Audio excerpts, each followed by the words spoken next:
proudly showcases traditional flavors that have been passed down through generations.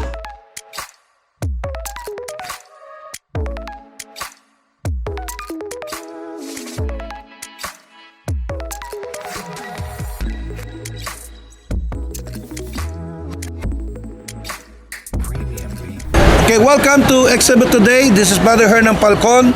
Live po tayo ngayon dito sa World Trade Center para po sa Philippine Food Expo 2024, the 16th edition. At kasama po natin ngayon, isa po sa kanilang exhibitors na magbibigay ng masarap na kasama ng Pilipino lagi sa merienda. Walang iba kundi ang KCO. At kasama po natin ang napakaganda pong nagbibigay ng kaligayahan po sa Pilipinas. Walang iba ang ina po ni Jos Mojica, si Christine Mojica. Magandang araw, ma'am.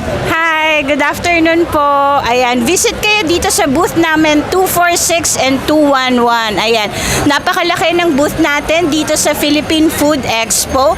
Kongkong Chips Original by Josh Mojica. Ayan, open tayo for resellers, distributors, franchisees, and retail buyers. So ayan, meron tayong mga promo and then free taste din sa ating sa lahat ng mga bibisita dito sa booth. Ayan, pupunta si Josh Mojica dito probably on Sunday po. Ayan. Wow, Kasi so ang abangan daming natin yan, ha? Yes, ang daming nagre-request, magpapa-picture, magpapa-autograph. Okay, ma'am.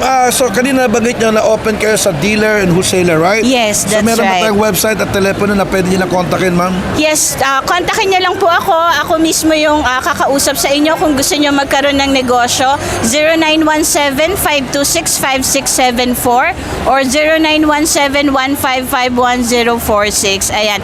Open tayo for international franchisee din. So, approved na tayo na makapag-export. So, ayan, lahat ng permits meron na tayo. So, ayan, lahat po ng gusto magnegosyo, tawagan niyo lang po kami. Alright. So, Ang website po natin, Facebook page, Kangkong Chips Original by Josh Mojica. Yun yung may more than 250,000 followers na po. ako, sobrang dami na. At sana'y malaking karangalan na ma-interview natin si Ma'am Christine. Yes. At maging bahagi para ipalaganap ang gawang Pilipino. Yes, tama, Maraming salamat po sa ngalan po ng aming producer, Mr. Rick Angeles, at ang video design, Swedish design. Ito po si Brother Hernan Palcon para sa programang Exhibit Today. God bless you.